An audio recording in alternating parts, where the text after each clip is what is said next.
Welcome to this course of Product Design and Value Engineering. In today's session, I want to discuss a very interesting term called maintainability. Let us discuss what is maintainability. Now we all are familiar with the term maintenance. Maintenance is an activity which needs to be done for proper operation of our product and for its repairing work. When our product is not performing as we expect from it, we need to do some maintenance to make its performance better. So maintenance, before discussing maintainability, let us see how production system or how manufacturing system will work and how the aspect of production can be considered in design. So when a manufacturing system is evaluated, we are thinking about our manufacturing capabilities and capacity. Then when we are designing product, what we see that okay, our manufacturing system is there. We have 5 machines and those machines are capable of producing a surface finish up to zero point 0.1 micron only. So I will try to make a design which will include surface finish of zero point 0.5 micron only. So I am changing my design so that my resources, my manufacturing capabilities can produce their design without buying new machine. So I am making sure that because of my design, I do not need to change any production system or production equipment. And if the change is necessary, then I am thinking about cost and capacity of this performance. I am thinking about cost of new machine, how manufacturing system will change, or I should change my design again. So what we'll do is we are designing a product, we'll give it to an evaluation system and we'll compare that okay, our design needs zero point 0.5 micron of accuracy or our design needs uh, say 0.05 micron of accuracy, but our equipment is capable of producing only 5 micron of accuracy. So either I need to change my design or I need to change the manufacturing system, and I will see the effect on both. If I want to change manufacturing system, I need to purchase some machines and it will have some cost. So I will first try to change my design, and if not, or if the surface finish is very important aspect in quality, then only I will change my manufacturing system. This is what a concept of design for production is. But once this is completed, and then we are discussing about maintainability of the product itself. How can we make a product that can be maintained easily? Now when we are discussing about maintainability, we should know what to maintain. So in maintenance process, there will be two types of maintenance mainly. One is maintenance for smooth running of product. Smooth running of product, there will be some maintenance. If you are riding a bike, if you own a bike, you will ride it, and you know that there will some maintenance function that need to be done regularly to proper functioning of that bike. You know that after each month or two you need to keep checking its air pressure, its tire pressure. So that is a maintenance activity. You change engine oil, that is also a maintenance activity. And the another activity is repair. When background happens, when something bad with your bike happens and you need to repair it, you need to change it. Some fasteners are lost, or say that your bike get punctured and you need to repair it. That is another aspect. One is operational maintenance. Even though your bike is running, then also you need to do some activities to keep it running. And once your bike fails, then you try to improve it. These two aspects are maintenance. uh, we keep in mind that there are these two facets are there in unmaintenance process. So now before discussing principles of maintainability, let us see what is ahead in the slide. What is there in the slide? There will be so many products, so many parts in a single product. See that here are some components of a car. In a car there will be this amount of components. It is thousands of components are there, and if one of them fails, what should we do? Of course we want to replace it, but how? There are so many models of cars, and people will buy cars in different region. So if a company is producing say 10,000 cars of one single model, of one single variant, and people from all state will buy that 10,000 cars. Now company cannot build an inventory of all these parts, so that when one of that fails they can provide the same. What I am saying is that if a person is owning a car, and if he one of these components, say this suspension here fails, then he will obviously go to the company who has manufactured it, and company cannot produce uh, these components, cannot say keep inventory of these suspensions for all the cars, because company is producing hundreds of different models. So keeping inventory of the suspension system for hundreds of different models is very difficult. So first of all, company should standardize its all parts. So even though company is building say 10 or 20 different models or 100 different models for say, they should standardize the suspension so that suspension in a single company can be interchangeable. Also these tires can be interchangeable so that they do not need to keep inventory for all different model. They just need to keep inventory for single part only. So standardization is first and foremost when we discuss maintainability. The another principle is functional packaging. What do we mean by functional packaging? That the packaging should be such that it can be used in some ways. Here we see that McDonald's packaging is comes with a cup holder. So people, while while this package keeps the this Big Mac burger also, and it also can be used as this cup holder. Also the tip of the cup is used for inserting the straw. So this is the example of functional packaging, and this way we are uh, reducing the number of parts, and this can be easily maintained.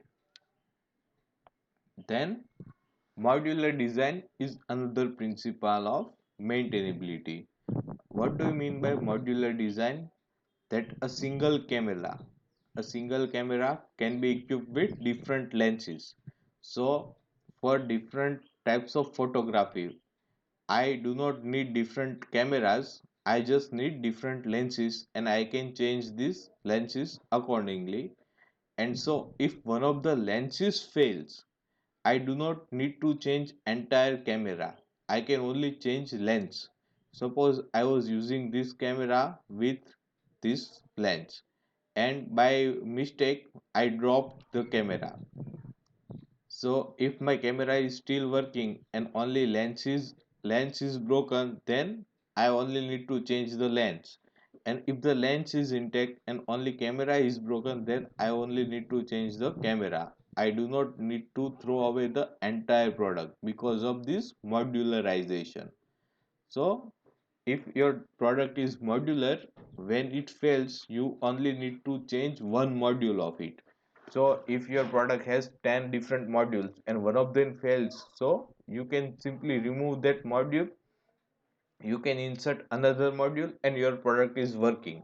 While this product is working, now what the module that have failed, you can open it, you can repair it, but in the meanwhile your product is in operation. So due to this modularization, you do not have to wait for maintenance to complete its task before the product became operational. You are simply removing a module and inserting another module, so your product is working. You have done your work of maintenance, then repair will be done at another place, at factory place. This is what principle of modularization mean, and this is how modularization will help in better maintenance. The another example is interchangeability. Interchangeability is similar to modularization, but it is for different class of products. In modularization, what we are doing is that we are using same parts for same product only. So if I am using a camera and one of the lenses fails, that I am simply replacing lens, but that is only true for that particular lens and camera only.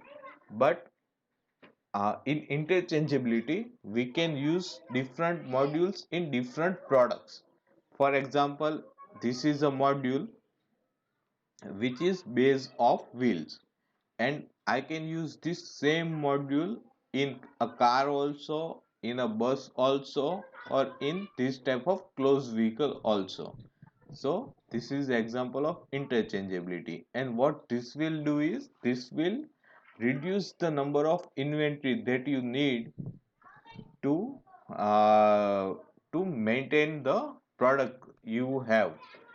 Because if you have these three number of products and you have modular design, then you will need to have three different bays we can be changed, which can be changed when needed. But now if you have this interchangeable base, then you need only one instead of three, you need only one base, and you can use this base to change with any of the product. You can use only one base to maintain all three product. So this is what interchangeability means. And accessibility, this is very important aspect of maintainability. The product should be manufactured in a way that all of its parts which are need to be maintained should be accessible. The very common example of it is manholes. In boiler, there are they provide manholes. In heat exchanger, they provide manholes. Why they provide manholes? To help in assist in maintenance. Because if you do not provide this manhole, what we will need to do? We need to open up each and every rivet. We need to open entire boiler, and we need to perform maintenance tasks. But due to these manholes, we can do maintenance very quickly, and we have accessibility. We have access to internal portion of boilers through this manhole. So this is what maintainability uh, this is how maintainability will be achieved in boilers due to accessibility aspect.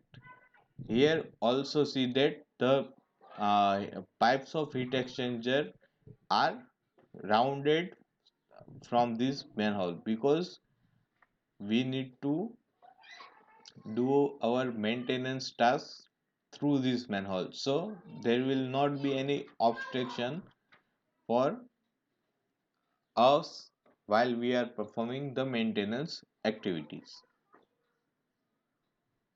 The another principle is malfunction annunciation, simply announcement of malfunction.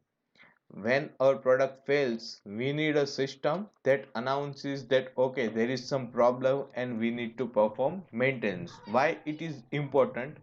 Because it helps in fault isolation.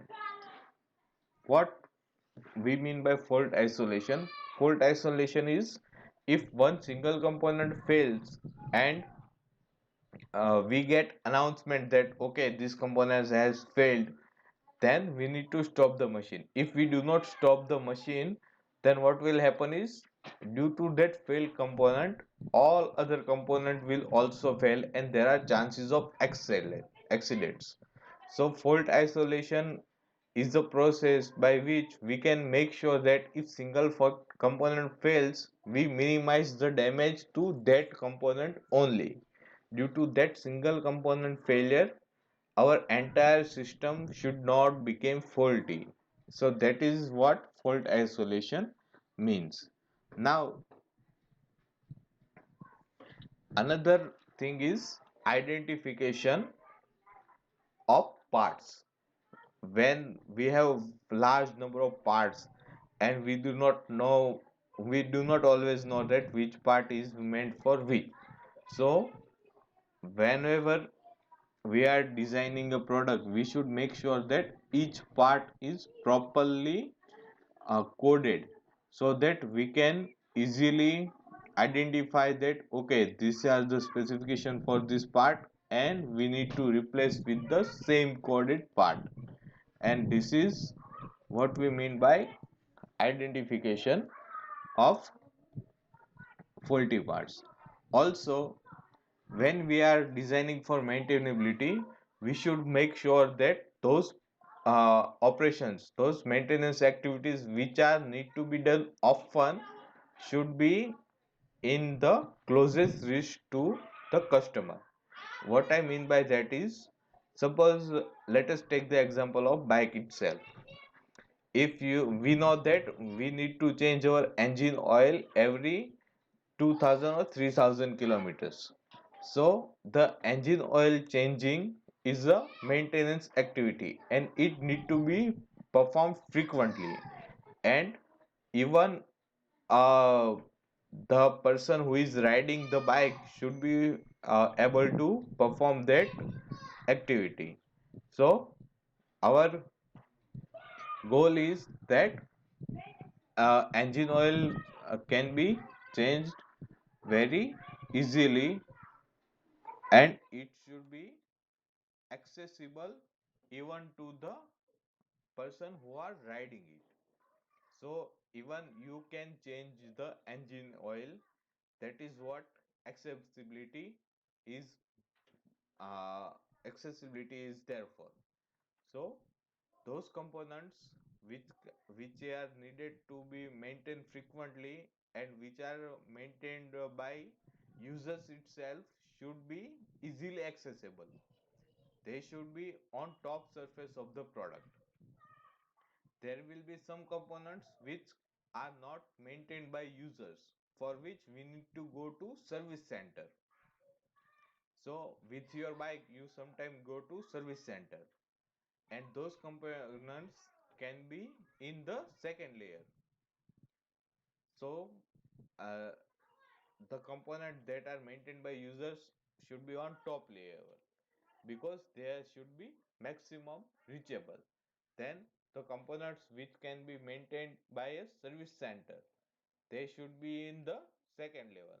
So because service center employee will have certain tools, they can open some parts and they can remove some parts to maintain our product, to maintain the bike, to perform repair on bike.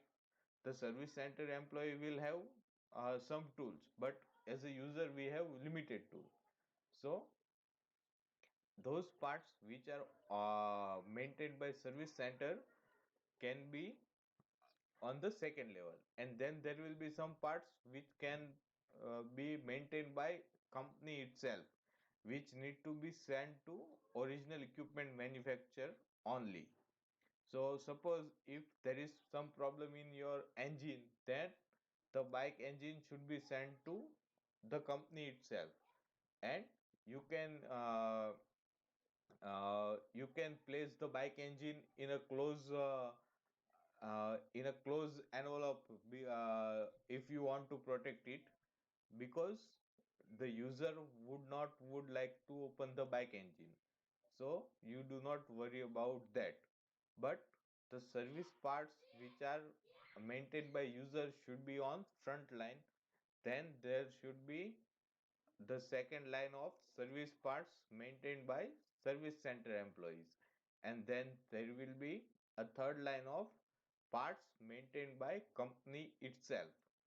So on the front line, those parts which are maintained by users itself should be easy to open with simple tools. For second layer part, we can use some complex tool, and for third layer part, you can use customized or special toolings. But these things should be considered while designing the process and designing the product itself. These are what principles of maintainability are, and I hope you understood it very clearly. Uh, this will be all for today's session. See you in the next session.